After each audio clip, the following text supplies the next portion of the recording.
Hello, everybody, and welcome back to another episode of the Mindful Constitution podcast.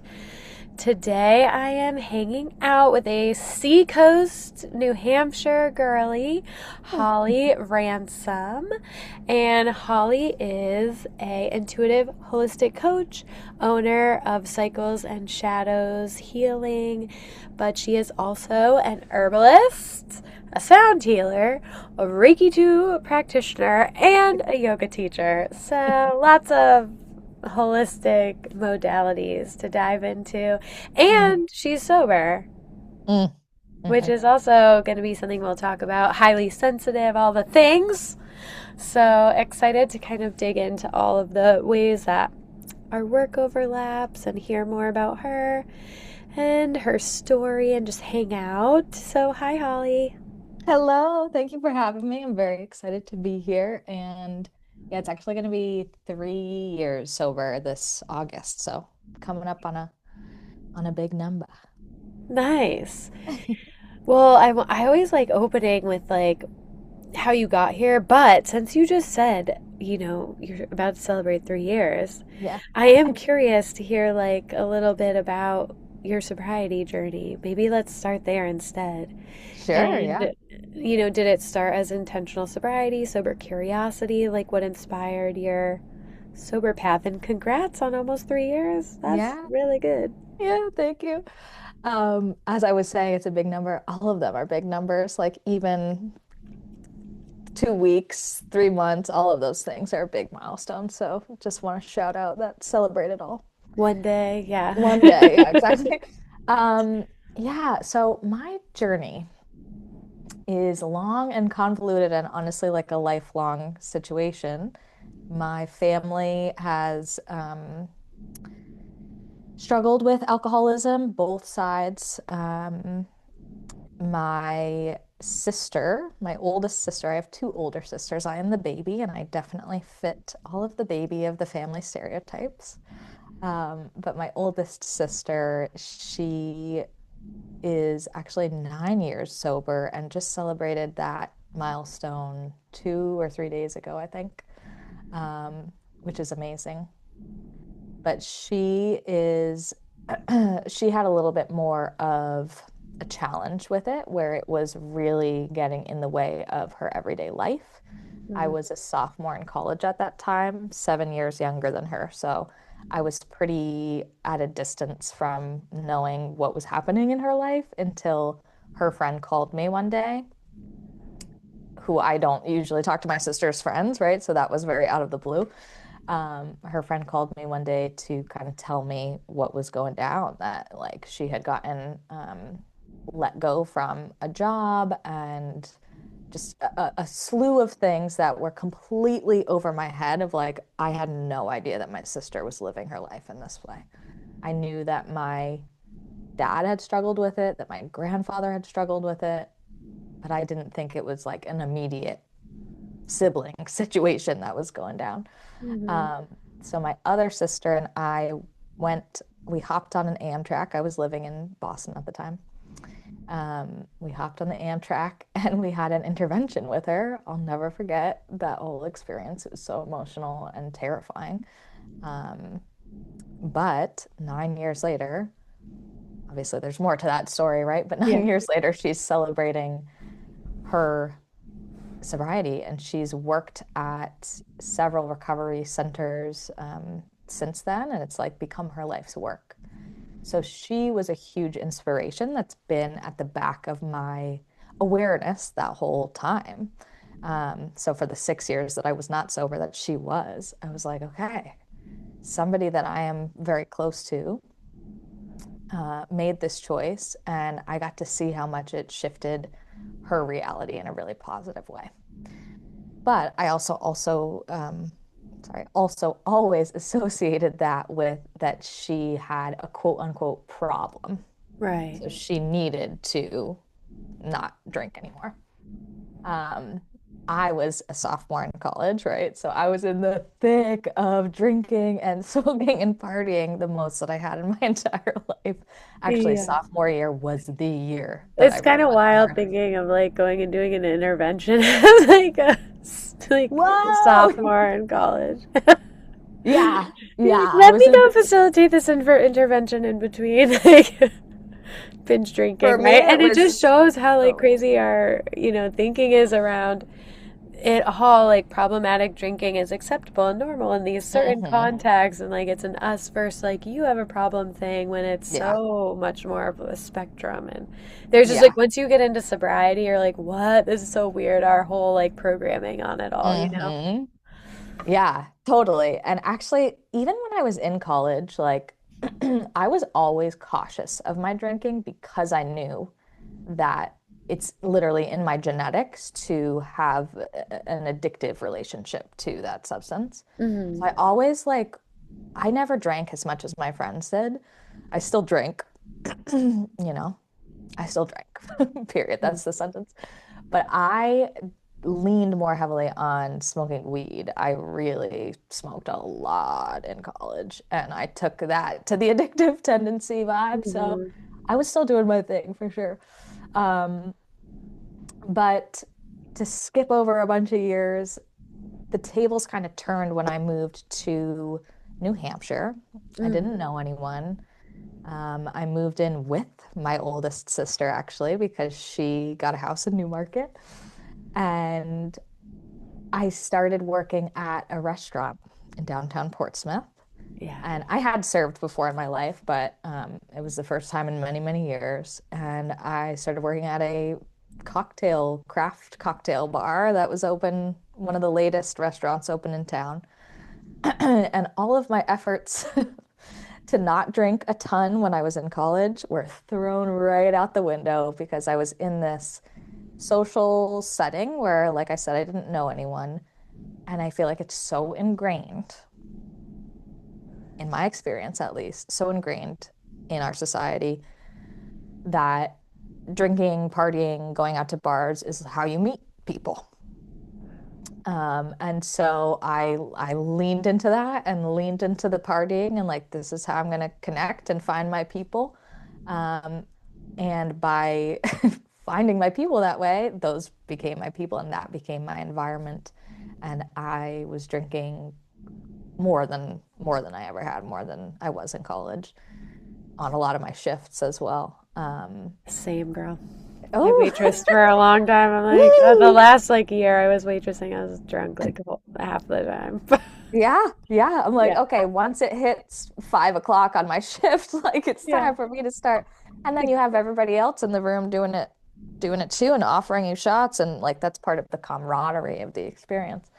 Yeah. Um, but while I was working at this restaurant, I was starting to feel the effects of drinking that much and the incongruency with who I am at my core and how I was being in the world, how I was showing up in the world.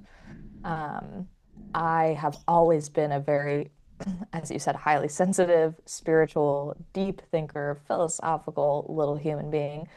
And I was totally separate from those parts of myself and numbing those parts of myself. And I was exhausted in a crappy relationship and feeling really like purposeless in my work because I knew that I'm a smart person and I knew that I was supposed to be doing something more than I was there. Um, I studied psychology as well, which is funny. You just said the bachelor's in psych.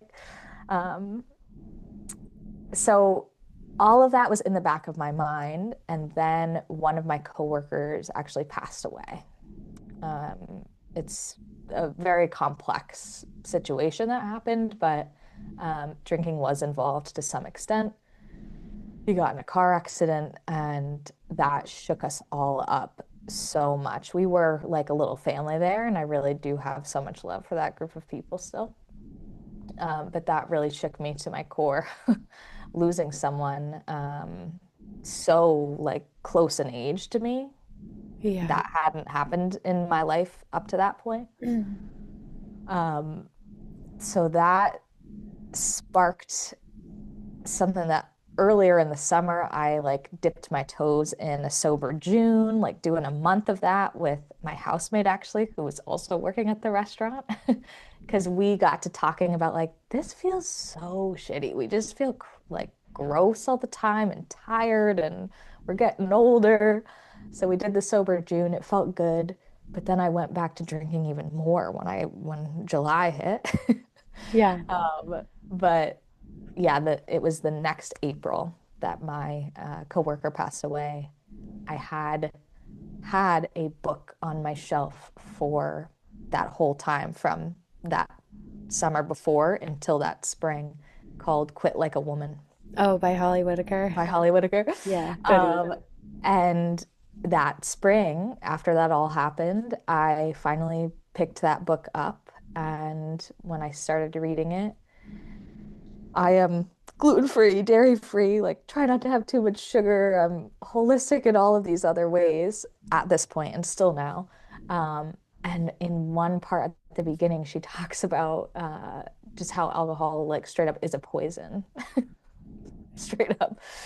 And she said, you can cut out all of these other things, but if you're still drinking, it doesn't even matter. Alcohol is way worse than all of those other Yeah. things for your body. And Like the it just mental was, gymnastics is kind of like, oh hello. my God, yeah. You're And like, it was a big old slap in the face of just so my mind is going. And the short version of all of this is there's 8 million reasons that I stopped drinking. yeah, And the one thing I haven't spoken to is I definitely felt very spiritually guided to yeah. stop drinking as well, and soulfully and on every level of my being, I was getting that message to stop, stop, stop, Hmm. stop, stop, stop. And finally, enough shifted very clearly in that messaging for me to listen. Yeah. Uh, yeah, there's a lot of things I think people will resonate with here. Yeah. Definitely the hospitality piece. And I was telling you, I worked in hospitality myself. And honestly, that was where my drinking really kind of escalated. And I was Mhm. always it's not like a healthy drinker by any means. Probably like had many instances where I should have stopped drinking. Mhm. But the working in the restaurant industry is really tough because it's like such a high intensity sort of adrenaline pumping Mhm. job, and then you're around alcohol all the time. It's like, hey, taste Mhm. this, taste that. Like, yeah, I'll just keep tasting these things to familiarize myself with the menu. And it was very accepted for people to be like drinking at my last job. Not that it was like it was kind of a silent permission. People who Mhm. had worked there for a long time kind of got away with stuff and whatnot. But Mhm. yeah, all that stuff is definitely resonates. But certainly, like the biggest thing that you said is the spiritual nudging. It's Mhm. so crazy because I had so many times where I should have stopped drinking. I had 2 DUIs when I was 20, like within Mhm. a year on Martha's Vineyard. I was arrested 3 times in like 1 year. Two were DUIs, and one was like just being drunk and peeing behind Cumberland Farms on Martha's Vineyard. Oh, shout out Cumbies. Cumbies! I know, right? I'm like, oh, Cumbies. Every time I go there, I like literally think about it. I'm like, oh, well, look how far I've come. I'm not peeing behind that Ah. dumpster anymore. Um, but yeah, so obviously there was like lots of problematic drinking, but it was just Mhm. so loud and clear in 2020 when I stopped. And I had similarly done Dry Months, and Quit Like a Woman was one of the first and foremost books I've read, and her writing is just so Mm. like densely pithy. Like every sentence, you're like, yes, yes, yes. Yeah, yeah, And her like kind of she has like a dark way of writing, but it just like hits the nail on the head in every way. yeah. I really like it. But yeah, just all of the sort of you use the word incongruencies in our thinking around alcohol. We give it permission to like infiltrate every aspect of our lives here. Meanwhile, we're like not eating gluten. It's like what the makes no sense. And I was drinking like that when I was getting my master's in nutrition and functional medicine. So it was like that Yeah. increasing cognitive dissonance of like, okay. And that Hmm. was really like a big piece of my eliminating it too, was starting my health coaching practice, being like, Yeah. well, I wanted to start posting online too. And I Hmm. had, I had also felt I never really realized I was highly sensitive till I stopped drinking. And I'm like, wait Hmm. a second. Like, this is why I felt so out of place in a lot of groups of women where it was like, let's drink and gossip and stuff. And I'm like, wait, but I want to talk about like past lives and our spirit selves and our purpose. And I didn't realize that about myself until I Hmm. stopped drinking and allowed the veil to like lift. But the spiritual nudging is so crazy because now seeing where the world's at, and I want to hear what you think about this, but just how needed people who have been willing to like sit through their own healing and sort of Hmm. like pull back the veil on our programming and alcohol and beyond and kind of go through this like I say awakening, not with any pretentiousness attached to it, just like giving yourself permission to witness reality or like, you Hmm. know, the systems of the matrix or whatever without alcohol. I really feel like that spiritual nudging was God, spirit, whatever, being Hmm. like positioning us to be like helping humanity as healers and whatnot now. Cause I'm like, dude, if I was still drinking right now with everything going on collectively, I just can't even imagine. Yeah. So, Mm. it's like following that intuition is really wild because I have thought back so many times. Like, obviously, my life has unfolded in a lot of beautiful ways, but then also just collectively, like working as somebody who's in the healing arts and being like, oh, I see now, God, Mm. spirit, universe, like you were getting me here because we need this. We need people here that are kind of helping usher other people too through like a pretty Hmm. jarring awakening process that I think's going on the planet at the moment. Oh my gosh, yeah, 100%. I very much agree with pretty much every single word that you just said. Yeah, And it's wild. I feel also like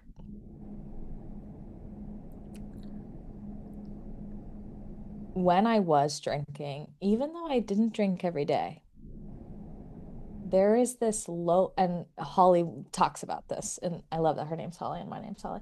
I'm not talking about myself in the third person, I mean the author of the book.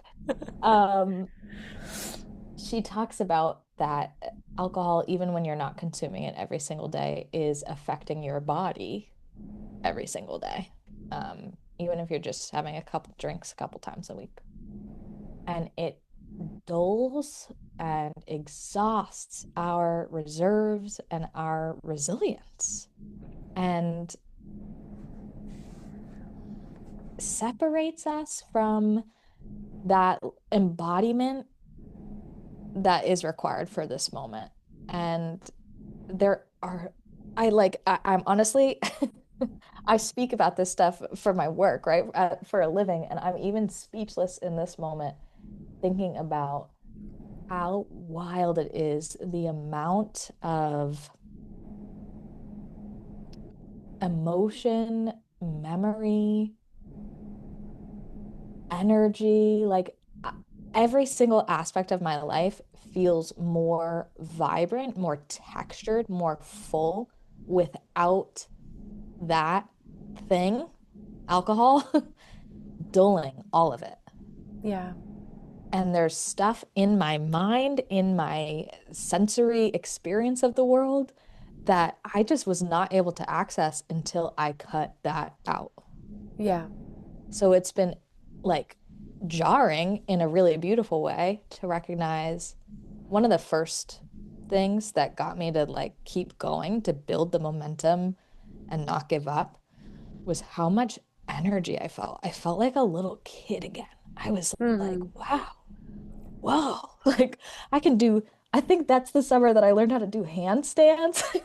Yeah. And I just like yeah, I just felt this expansiveness of possibility and energy that we're sold this lie that alcohol is the gateway, the doorway to fun and connection and sparkle and pizzazz in life.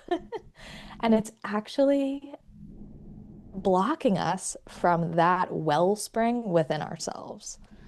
Yeah, that life force, and it is undeniable the amount of vibrancy that returns. And I was just having a really fun conversation right before this call with a client who was just wrapping up 6 months, but she's approaching, a year. And she Mhm. was just talking about how one of her favorite elements of sobriety is going out and having conversations with the mailman and like the barista, and just being present for these moments of shared joy in our Mm, community, and like these little tiny interactions that you're just on a different wavelength of existence when you're kind of sludging through life. Or like, even I think people really underestimate the impact that moderate drinking has too on our mhm, frequency, on the way that we move through life, on our consciousness, and what we're noticing and picking up on in our day to day. And I mhm, believe that the more we understand like spirit and energy and the role that it plays in our overall well being, I only think that what we think is subtle is going to be noticeably more impactful as we gain a deeper understanding of the level of energy in our health and mhm, experience. And so she was just saying how it's been so cool for her, just finding these moments of joy and appreciation and gratitude, just soul to soul connections, even if it's in quick passing. We mhm, talked about that like ripple of healing, and when we're in this state of being where we're willing to be present with ourselves and not check out, and mhm, how much that does have a ripple of healing in the world around us. And it's like, yeah, I mean, I've always been more of a, once I started kind of exploring our programming around alcohol, I was like, well, this is weird. There's like a lot of lies around this. And I started like examining systems more of the yeah. world and being like, a lot of these systems are disempowering.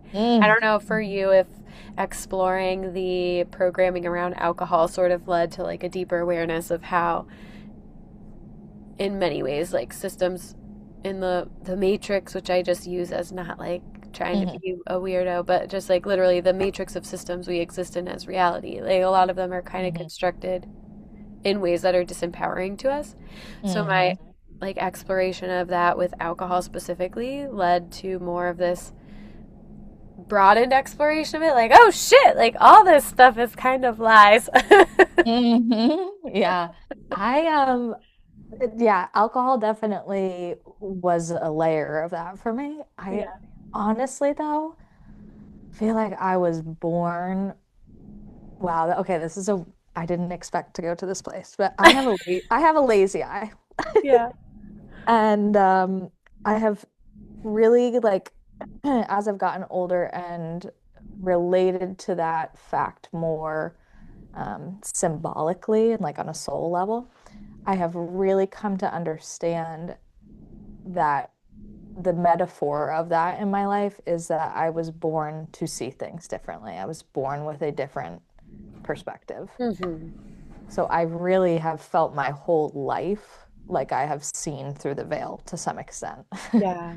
I was born talking to plants in my yard and like Yeah. feeling energies. And I went through definitely, just as most of us do in the society, the large conditioning period of going through school.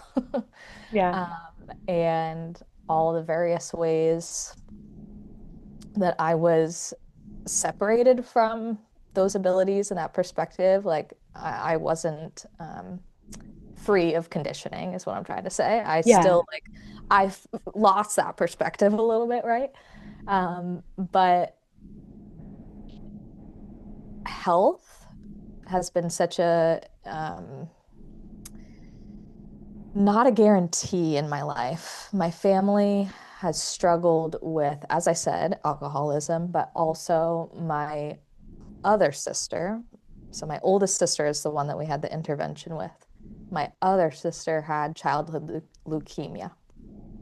She was 11 and I was 5.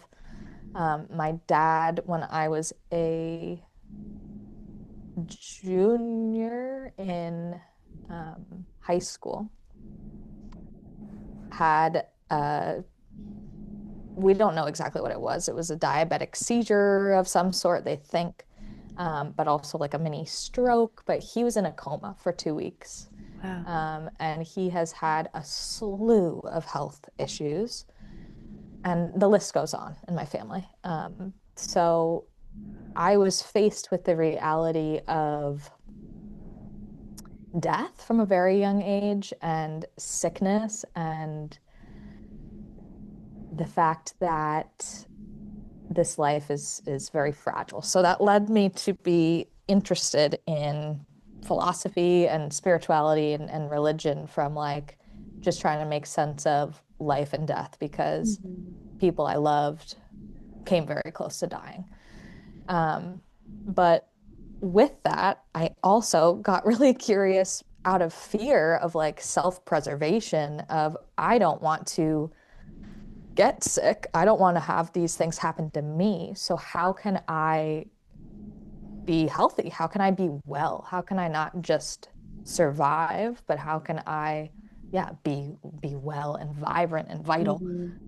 And I did not find those answers in the traditional Western medical model necessarily. And I'm very grateful that that exists because that's a huge part of how my family members are okay and alive and well today. But I found most of those answers by just absolutely going down so many different rabbit holes of holistic healing, spiritual healing, energetic healing, integrative wellness, all of these different, I don't know if you do the video or not in these podcasts, but I'm doing air quotes, all of these alternative, all of these alternative medicines. And that just absolutely like blew any conditioning that I had placed upon me. It blew it right back off again. To be like, no, the way that I have seen the world and the earth and the magic of the earth and the connection that we have to the earth, that is real. And what we have been told is woo-woo or silly or weird, and like even you catching yourself saying matrix, and like I'm not saying that from a crazy person place. Yeah, I'm just like, It's like, it's like you say it and you're like, it really is though, like a matrix of it is. programming and systems. I don't know how else to describe it. And Yeah. I think for me, it was also like a conglomeration of being holistically minded, sobriety, really clarifying that, especially because I got sober in 2020. So I was like, wait, what the fuck is going on around Gosh. here? Woo, what a time. What a time to be alive. And I chose not to get the vaccine during that time. And it had nothing to do with politics at all. It had to do with being more holistically minded, Yep. lots of factors, but a lot of it was my holistic education and understanding the corruption of the pharmaceutical industry and starting to realize like, wait, why is this becoming political? And see, and that, a lot of it came from there. But certainly prior to that, I had been questioning through holistic health, like the medical systems, obviously there is meaningful applications with acute care, but why are we relying on this as our mode of care? And then you go into the food and then everything happening The food, now. I was just gonna say. It's The like food all tied system. together. Yeah. Oh, yeah, you So, get one domino to fall and then they all fall. yeah, it just depends on where you enter and your introspection of it. Like some people go into, like the legal system and they're like, wait, this is corrupt. Or some people, there's all different entrances to start questioning the matrix. But ultimately, no matter where you enter, you can see that it is all connected slowly over time, Yeah. or maybe Yeah. all at once. I don't know. I'm glad it did not happen for me all at once, so I would have been like, oh. Woo, yeah. It It kind of slowly expanded from, but I also see why almost subconsciously a lot of us probably do cling to the programming around dysfunctional alcohol consumption because deep Hmm. down it's a lot to digest to live life eyes wide open in the world. Ooh, It's a yeah. lot, especially when you're highly sensitive. And I don't think like that intersection is one I talk about a lot in my work because Yeah. it's a lot when you're highly sensitive. Not only can you get more overstimulated, but there's just so many different ways in which it can be uncomfortable because you're more Hmm. perceptive in a lot of ways. So it feels like you're seeing things other people aren't noticing, and it kind of makes you feel crazy when you're like, Hmm. hello? You feel the energy other people don't realize they're giving off. Yeah. But then, on top of that, you're more sensitive to people judging you for being different or for seeing Hmm. things differently. And so I would love to hear more about, your and your experience with that intersection of like sensitivity and sobriety and alcohol consumption and what your kind of view on being highly sensitive is if you consider yourself that. Yeah, I definitely consider myself that. And I don't, not I don't think, I was about to say, I don't think, I know that I did not validate that for myself until like the last 5 years-ish. Yeah. Um, I, similar to you, was just going through the motions of drinking, as I said, smoking, and kind of believing the societal narrative of too muchness or being dramatic or like overly emotional or a lot of these things that we're taught to judge about ourselves and think Yeah. is something wrong. And I definitely thought that, like, I'm a crier. I could cry at the drop of a hat. Oh I my cried on gosh. the last podcast episode. It's perfect. I Yeah, I used to really hate that about myself, honestly. And this is a very pertinent, like relevant, just recent example that over the weekend, my boyfriend took us to see a show at the music hall. And it was amazing. J. J. Gray, I had never heard of him before, but I fell in love. Yeah. J. J. Gray, and he had a whole backdrop of three people in the horn section, two drummers with like wild kits, and they even had a rain stick, two backup singers, like so many people on this stage with him. And it was good music. And it was like, oh, this makes me feel so alive and so connected to the people in this room. And I was dancing and laughing, then I was crying, and it was a full spectrum emotional experience. And I was thinking to myself, which I have thought to myself many times with live music specifically, Yeah. holy shit. I love being highly sensitive in these moments because I can feel the entire poetry of aliveness in Yeah. this just experiencing music from another person, and the people on stage are crying. I can feel the emotion, the beauty, the angst, the every little bit of what they are feeling. I get to feel that in my own body and feel so connected and so like kaleidoscopic. Like it's Yeah. real life. Like Has this been is such high a on life. crazy. Yeah, real life is the trippiest thing of all. When you are not drinking anymore, in my own experience at least, I'm just tripping living. Dude, I swear to God, I went to the Joy Nest in Newburyport. Have you been there? Yeah. No, no, It's no. just a random restaurant, but I Yeah. guess I don't get out much or something because I was like literally, they had really cool like interior design. But Yeah, I yeah. was talking to John, my husband, and I'm like, I literally feel like I am just in an alternate reality, just existing in public, looking around, watching people. I feel like an alien visiting this place. Like, Yes. so like I feel like I'm gonna go to the bathroom and walk through a portal. Like I don't know how to explain this to you. And he's like, "What are you talking about?" I'm like, Yeah, that's just I don't smoke life. weed anymore. Like, I don't drink. Like, this is just me going out and Yeah. experiencing like people's energy in public. And it was in a good way. Like, I was like, I'm Hmm. just very much so like very Whoa.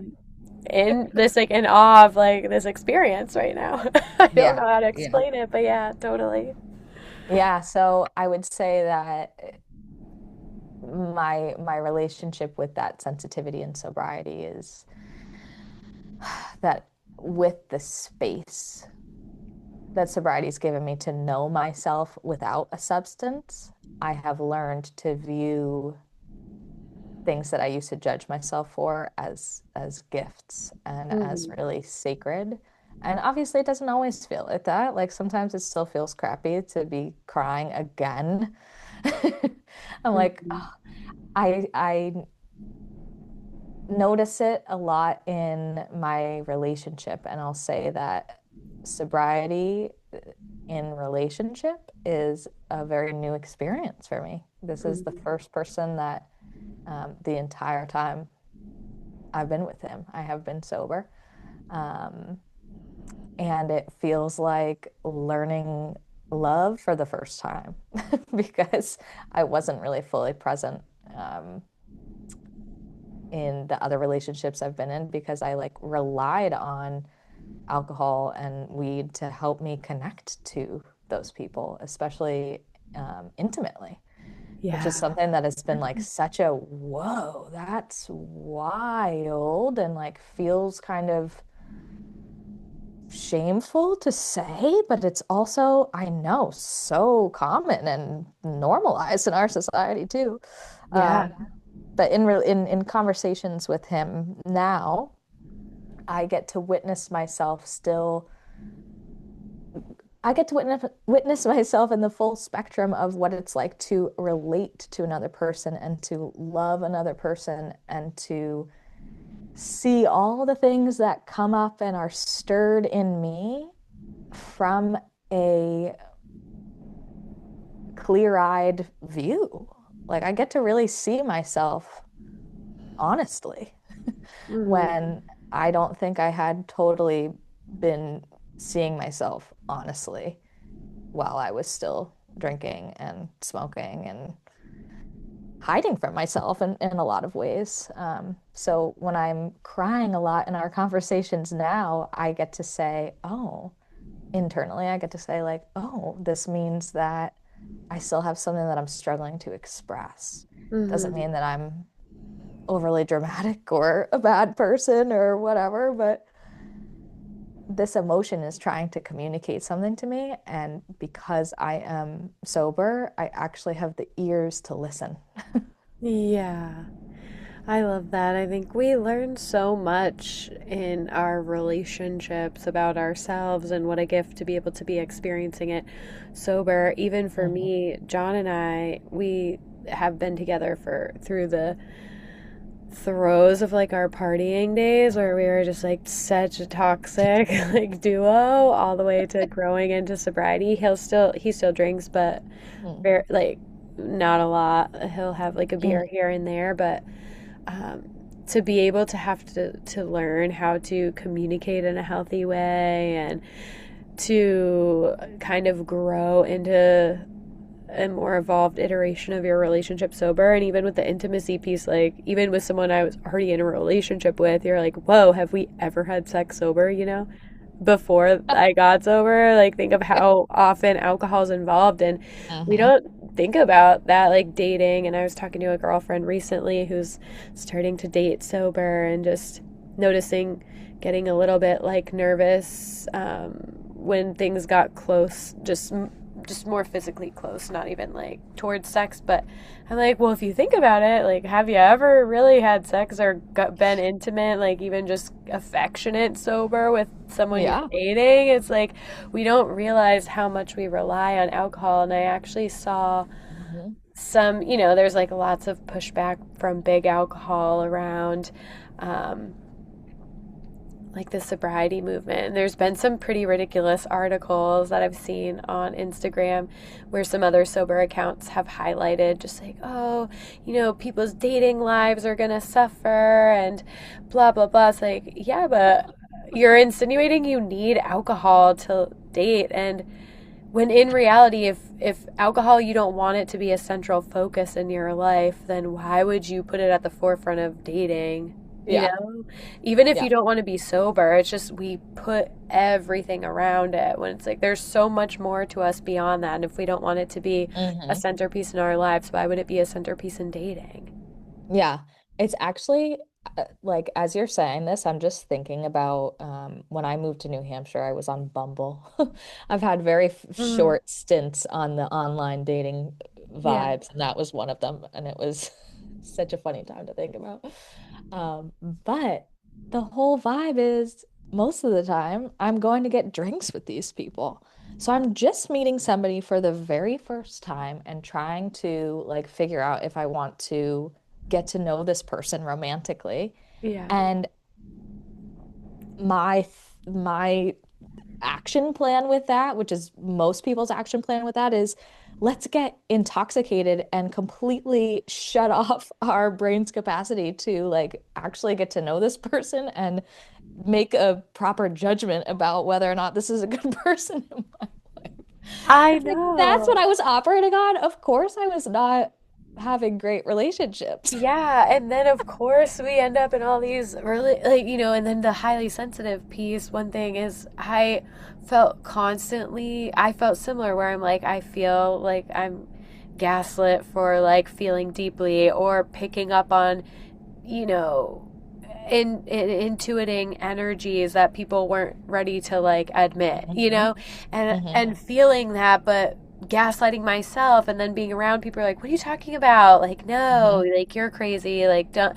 And like, well, with all these relationships are centered on numbing out, and I'm highly sensitive, and just like, what a clusterfuck for my little brain, like my little soul and psyche and Yeah. brain to just be like, numb out and then hang out with people who aren't, highly sensitive or even know you don't even know it about yourself. And so it's Hmm. just such a like a tumultuous time of getting to understand yourself more deeply and all that Yeah. stuff. Yeah, it's wild. And like, not to be going down the dark trail of current events, but I was also reading something that I'm like, but here I go.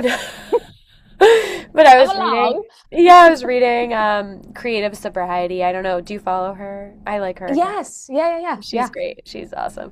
But she was just posting, she had a post. I was like, Jeffrey Epstein and none of his, like, these people drink Yes. alcohol, but they're I all saw that. heavily invested in it.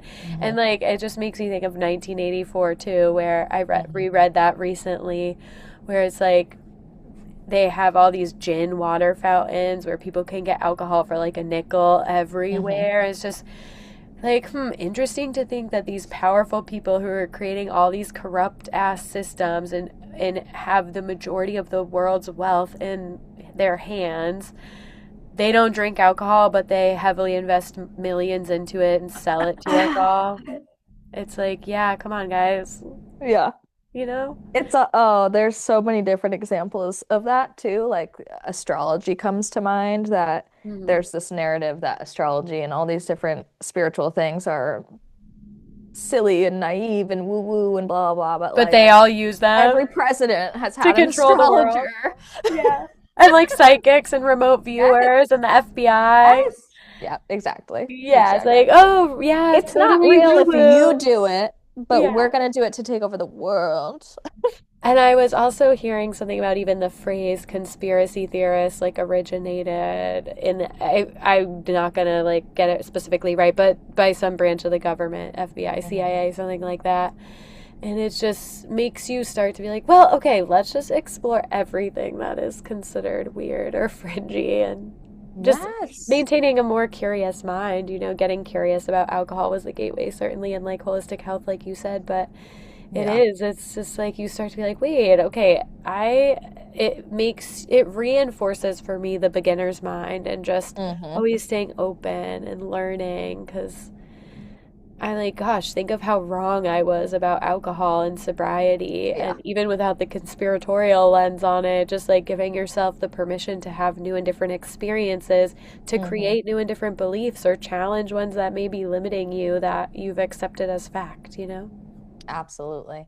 That makes me think actually that like also one of the OG things that pierced the veil for me was just learning about Galileo and different scientists over time that when the church found out about what they were saying, they locked them up and like said they were crazy and turned people against them, and that it took hundreds of years for many of these people to have their theories actually shown to be truthful. Yeah. And I just, yeah, I remember learning about that and really letting that land deeply in my heart of how important exactly what you just said, the curiosity is, and like questioning the status quo narratives, because we have historically, like, there are so many examples of the status quo narrative being a puppet show for whoever is making the most money off of it. So it 100%. also like breaks my heart and breaks my mind, but I get it as well. But it breaks my heart that so many people still like laugh and poo-poo at folks that are curious and are questioning and Yeah. want to explore some of this stuff and not just take it all at face value. Yeah. And that honestly, like that's a really big part of my story as well during the pandemic. Like I lost a lot of friends because I was questioning things and had the holistic perspective and started to talk about um, like if they really cared about our health, they would be talking about nutrition, talking about like these other important factors for building health and vitality. They wouldn't just be shoving pharmaceuticals and options that they can profit off of down our throats. Like, but I digress. And liquor stores are open and It's drink all you want. it really is a wild, wild world that we exist within. And this particular moment of time, I think, is ripping off the veil for a lot of people that have been comfortably still, or uncomfortably, but people that have still been gripping onto it. Yeah. And I don't enjoy that the things that are coming out are true. And I've been saying to a lot of people in my life, like, I really wish that I had been wrong this whole time and that this was not coming to light, all of this. But there is it's the honesty piece that, like, we've been talking about that in our own experience, that sobriety has helped us to be more honest with ourselves, to sit with our own selves to a new capacity. Yep. I feel like what's happening right now is this collective honesty that we now have to do something about. You can't unsee what we've all seen now.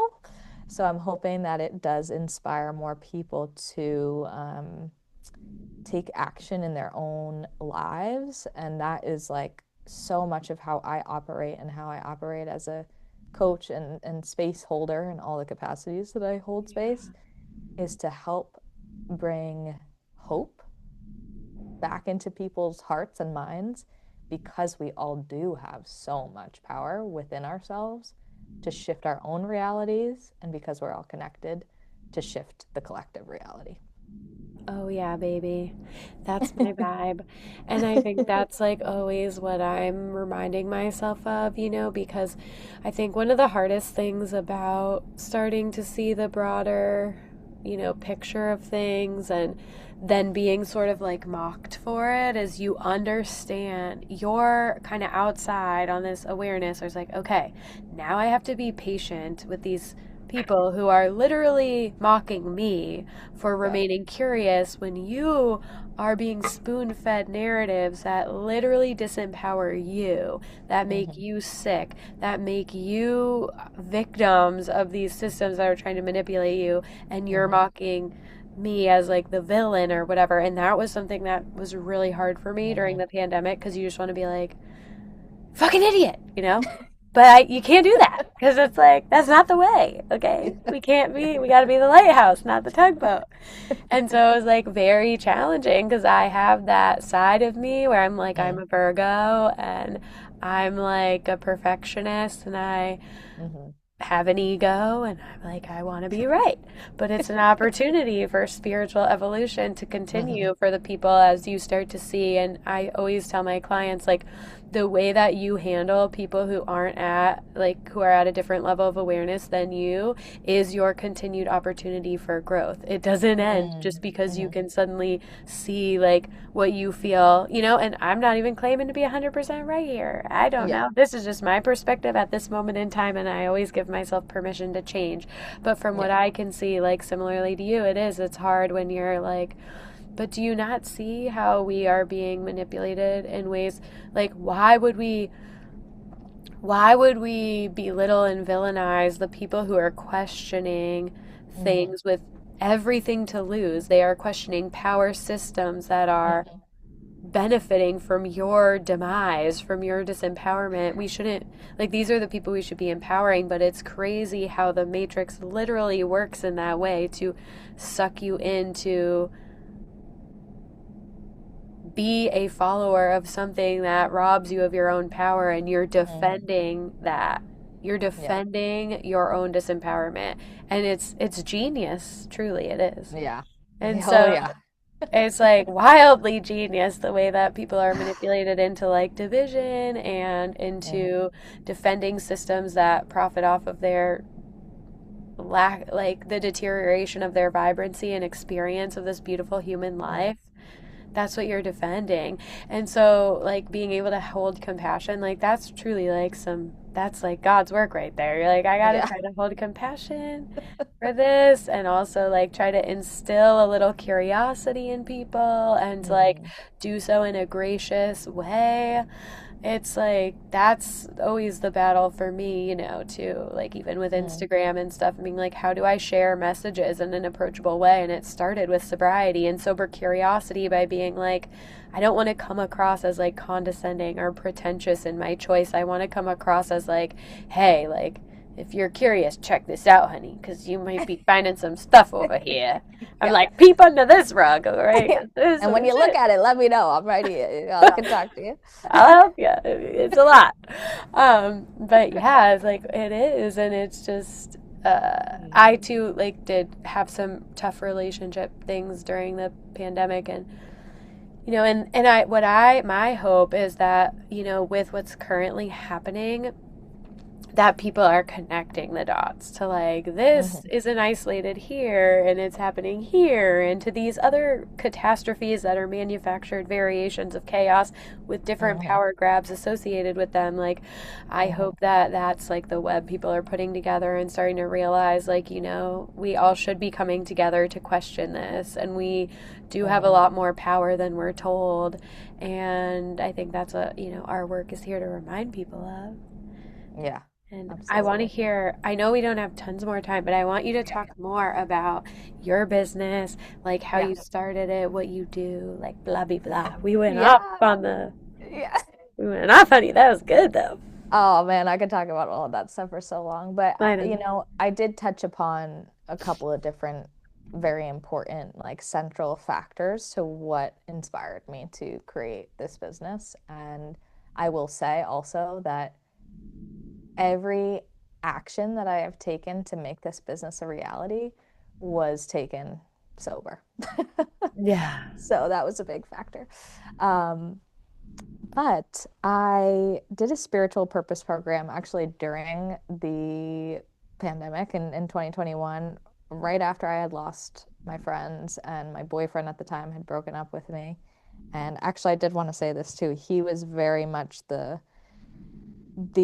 pretty aggressive, like they're all sheeple, you fucking idiot kind of person. Yeah. And it was a really powerful thing for me to witness of like, that does not work. And that is not how I want to carry myself. Yeah. That is like, I'm not going to make a beautiful change to make the world more beautiful by carrying that level of Resentment. arrogance, honestly, and resentment within myself.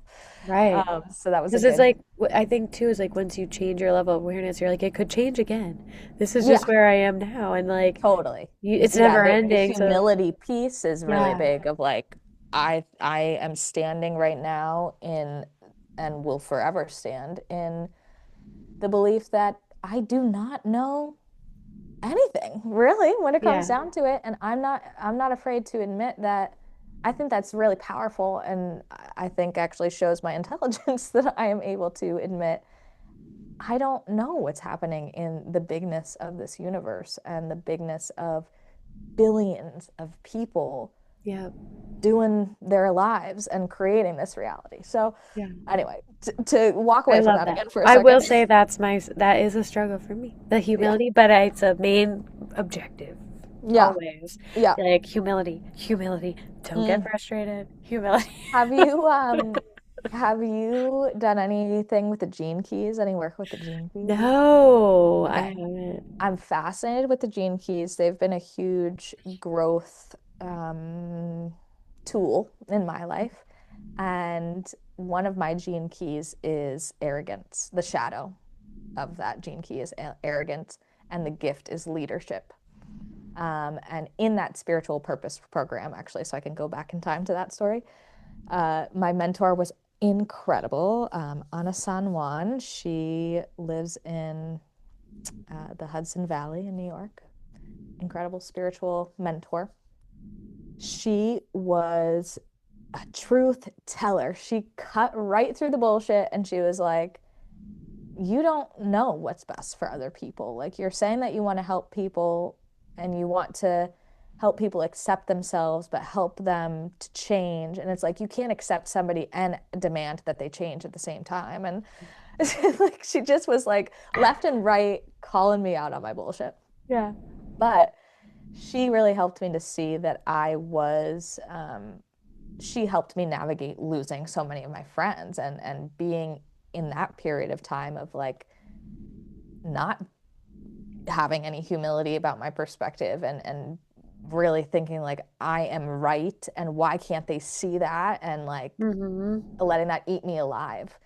Oh, Um, and she really helped me to be like, it's not your responsibility or your capacity to know what is right for other people to see in the world and to do in this life, honestly.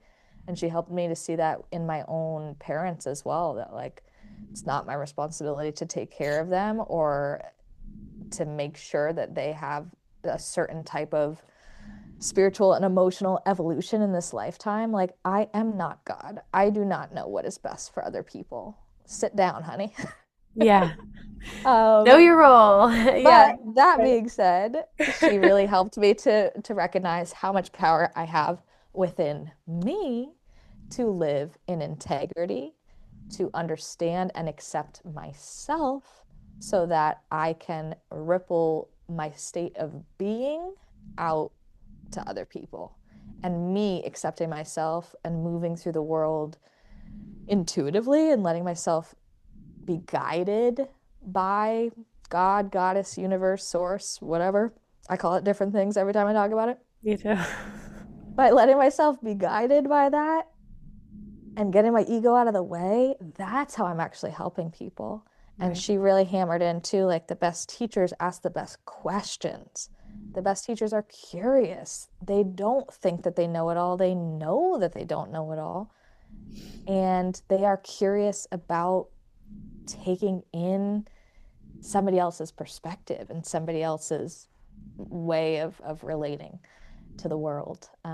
So that program, I feel like, was such a beautiful little mini boot camp almost Mm-hmm. that helped me to see this perspective of living my own bliss, living my own healing, living my own version of the things that I wanted to see outside of me was how I would actually help to create that reality.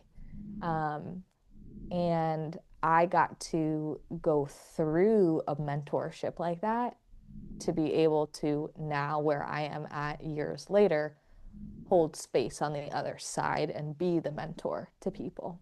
Mm-hmm. Um, Within that program, there were so many meditations and different practices, and I saw little snippets through visualization meditations, through journaling, through all of these different windows of consciousness and self perception and world perception.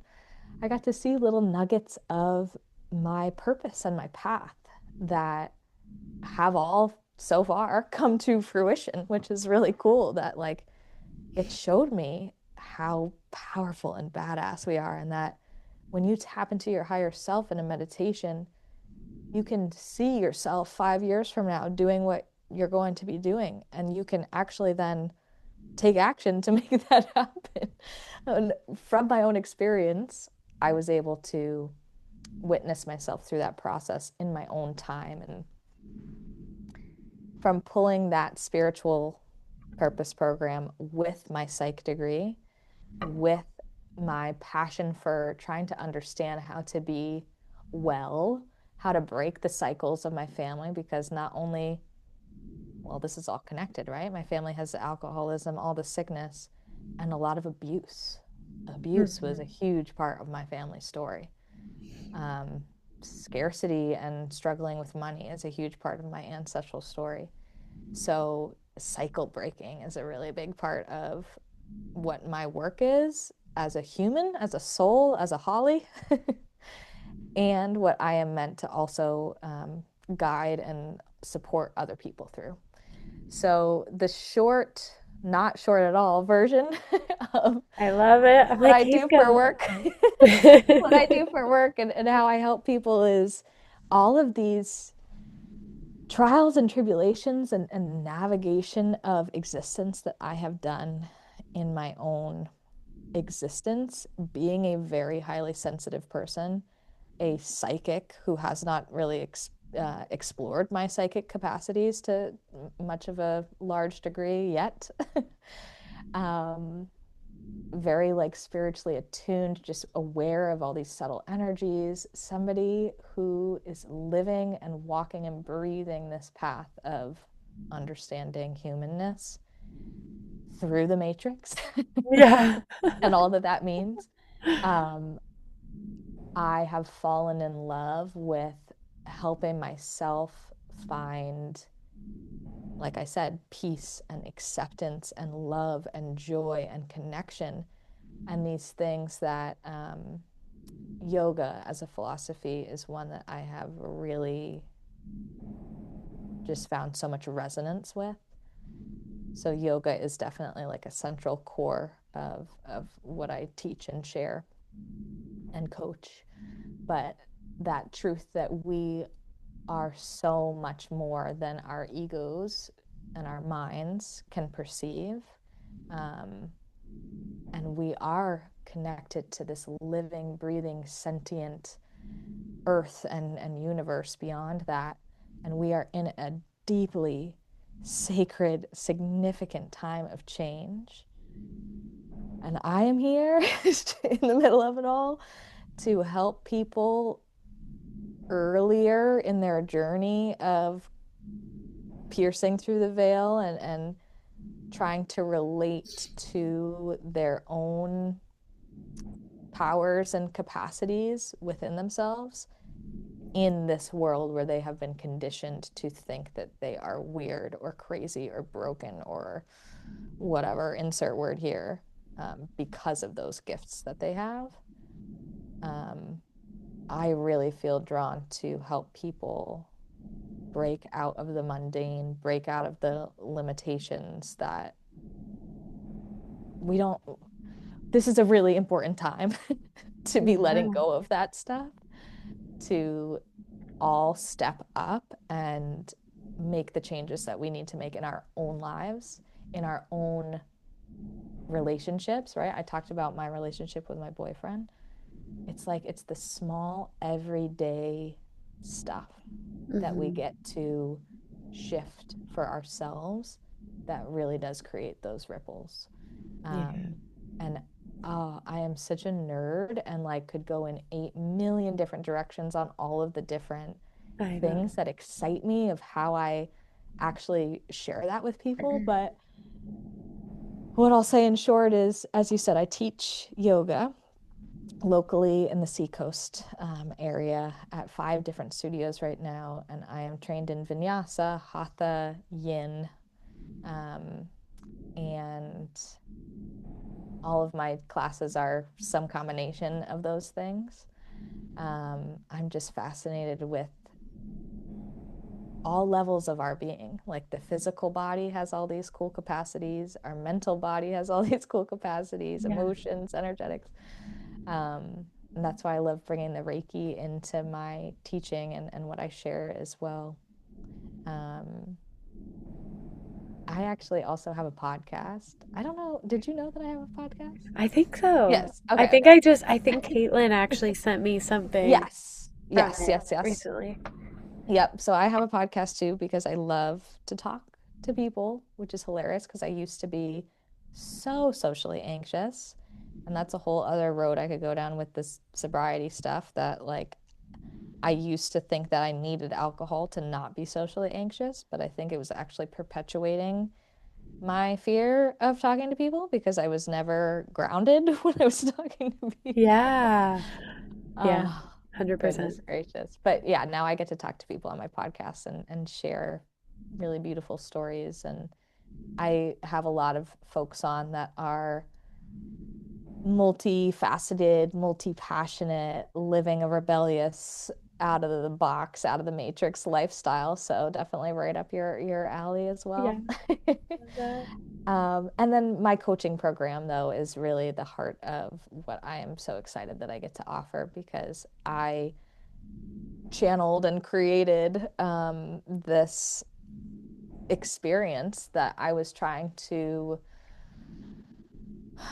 not even trying to, because I really do feel like it came through me, but I created as close to an offering of what I experienced myself that I could, you know, manufacture a container for to hand to somebody else to be like, these are the tools. These are the Yep. tools, and I'm here to support and guide you, but these are the tools for you to pick up and navigate for yourself. So I definitely love to teach people how to relate to themselves in an empowered way, which I love how much you've talked about all of these different ways that we are disempowered, disempowered, disempowered. And that comes back to my teacher teaching me, like the best teachers ask the best questions and are curious. I don't coach, teach, share anything from a place of thinking that I know more than you know about yourself. I don't. Yeah. I know about me and I know about a lot of things because I'm a nerd, Yeah. but I don't know you better than you know you. But we have, so many of us, myself included, been taught to distrust ourselves and distrust our intuition and our hearts and our guts. So I think that's the core of it. And that's why my program is called Trust Your Path, because I really am very passionate about helping people to trust themselves more than the matrix. Yes. Love it. I'm like, I'll sign up for that. Trust your path. I love it. Yeah, it's so good. I really feel, that's similar to myself with it is just so, once you get through the process and whatever route you take to kind of get through your own little, at least we'll say like at least the first level of our awakening. Who knows? Maybe there's more, lots There's more. more. We're like this. The Matrix is just the first level. Wait till you hear about the next level. But yeah, I feel like part of our own path always circles back to how we can use it to help people as like the ultimate variation of our own fulfillment and really being able to guide people. A big piece of my own inspiration too is like, okay, I want to create something I wish I had, when I was going through this, so I created like the coaching, but also the circles, because I'm like, well, don't we want, you miss, like when you're getting sober, there's this element Hmm. of like, no one gets it, and I'm on this healing journey by myself, and this sucks. Hmm. Like when you're first going through it, especially sobriety interwoven in there, and I just really think it's so beautiful to create something that um, reminds people of their own agency, like you were Hmm. saying, and just really kind of guiding people back to themselves, especially the part about I don't know you better than you know you is Hmm. so good, and just being curious. And it really is funny too, because I've read a bunch of, those books like Journey of the Souls and stuff like that, where Hmm. they talk about the afterlife and the different, and I'm very spiritually exploratory, Hmm. and one thing that I notice is there's like a lot of talk of spirit guides, and in one of the Hmm. books, I think it was Journey of the Souls, they talk about the role of spirit guides, and I'm like, wow, this really sounds like a coach, where they just Yeah. are there to hold non-judgmental space, allow Hmm. you the space to reflect on the things that we are often scared about, to reflect on our own, and providing like loving, unconditional positive regard. Like, I believe that you are capable of everything you want to do, and asking those right questions that's going to allow you to be honest with yourself. Like, we really Hmm. do hold all the answers. Think of how long before you stopped drinking that you probably knew you wanted to stop drinking. Hmm. And Hmm. had someone been like, hey, you should really stop drinking, like, sobriety is really going to change your whole life, you'd be like, yeah, fuck you. But if Yeah. they're like, hey, have you been considering not drinking? Oh, how come? What do Yeah. you think is making you? What part of you is feeling called towards that? All of Hmm. that, it's like really Hmm. guiding people to their own answers, and in doing so, instilling this agency, discernment, self-trust. Um, and Yeah. it's just a beautiful process to watch unfold. I know you know what I mean. Yeah. Yeah. Yeah. It's the coolest. Like watching people come back online, watching people learn, like, I do have answers. I don't need to outsource my power. The Hmm. Matrix is bullshit. Yeah. Yep. So, Yeah. yeah. And And just watch. even like beyond the societal stuff, because I know that that is, some people are not at the point to wrap their heads around the whole thing because it's a lot. Yeah. But even like, in your family, in your communities, in your friendships, there's so many layers and levels of the herd mentality Yeah. and the ways that we, with our parents specifically, that's a great example. Like who we are raised by is such a huge part of who we become. And if we Yeah. don't stop to question some of that and just look at some of that honestly, then we're going to keep operating off of these subconscious ways of being, these ways of being that we are not choosing, right? Because that's what subconscious is. It's just hidden from you. It's not something that you're thinking about and choosing. Um, and I much rather be choosing and creatively dancing through my life rather than just repeating these things that I did not decide upon for myself. Like the silliest, it could be the silliest, simplest rules, like the way that you dress or the foods that you eat or the activities that you try or don't try. Like if your family is all skiers and you want to snorkel, like you have to go against the grain and, jump out of the box a little bit. And Yeah. that's hard. So, yeah, just Yeah. a reminder that it doesn't have to be this whole big thing. It's like, Deconstructing your societal programming, it can start on the level of like your friend groups, and yeah, noticing when everyone's saying one thing and you're like, actually, I don't think that way. yeah, Practice that, being yeah, honest about how you feel in a group setting, rather than just kind of, okay, yeah, totally. yeah, I'm just gonna say nothing and you can yeah. assume I agree with you. Or, yeah, like exploring your familial sort of conditioning. And it is really highlights for me like the like impactful role. I know we know, parents play an impactful role, but it's like, gosh, the healing you do prior to having kids is such a gift to your children. And I realize Mm, that more and more now, like as a parent myself, like, gosh, we just pass along our wounding. That's how it works, you know. Hmm. Generational trauma just continues on and subconsciously infiltrates our kids when we're unwilling to look in the mirror before that. And I'm just, you know, there's my mom wasn't like perfect by any means, but there was so much that she gave me that I'm like, oh my God, you know, I can see how she, you know, gave me so much of her spiritual openness. And Hmm. she also got sober in my life.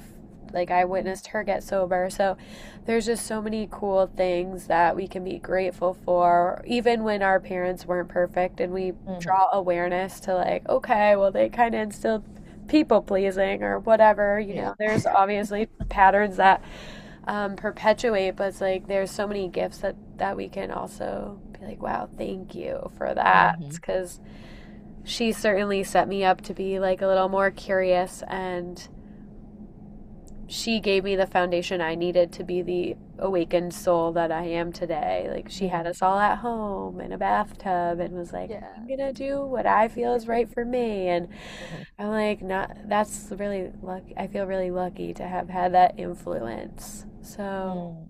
yeah, it is a really fun journey to start. Like fun is kind of a used loosely here because it's also Yeah. very hard and challenging and like arduous, but But there's it can so be fun too. It can be and fun to so do. gratifying and like Mhm. fulfilling and just it's just ultimately so worth it. So yeah. Yeah. Oh, that was such a nice Whew. chat, girl. We gotta hang out in real life in the I yurt. know, I agree. Have a little yurt, gremlin circle. I know it's been on my radar to get over there for so long, and I think it's about Oh time. my God. Yeah, whenever. And if you ever want to do some kind of, we could do like event together. Yeah, Stuff I would would be love really that. fun. All that stuff. I'm open for whatever, Woo! co-creating. But yeah, this was so fun. And I would love for you to just end with, I like have this list of questions here. I think I Yeah, asked you yeah, two. I started with the first question that got us 45 minutes. yeah. Well, you know what? I feel like we touched upon a lot of the themes that were in the other Yeah, questions anyway, just naturally. So totes. we We did did, it. we did. But I will say too, I didn't say this before that I am on Instagram at Cycles and Yes, Shadows I was gonna Healing. ask. And I also have a website, same thing, cyclesandshadowshealing.com. And I'm pretty dang active on that Instagram, so definitely hop over there. That's where all my current stuff is going on. Same thing with my website. I keep that pretty up to date, and you can find all of my offerings and things I'm sharing in the world on both of those places. Amazing. Yeah. So Cycles and Shadows Healing on Yes. Instagram, and that's your website. Yes. And I am the Cycles and Shadows Healing, or sorry, no healing in the podcast, just Cycles and Shadows podcast. Nice. We're I'll still have to, healing, but we just didn't name it. yeah, just truncated there. Um, Amazing. Well, this was so good. I loved it, and I feel like woo woo, same wavelength. That was fun. Yeah. So thank you everyone for tuning in. Go find Holly over on Cycles and Shadows Healing on Instagram, the website, and Cycles and Shadows Healing podcast. It's getting late. I'm like, but thanks for Oh. tuning in. Like, share, and subscribe if this episode resonated with you. Bye.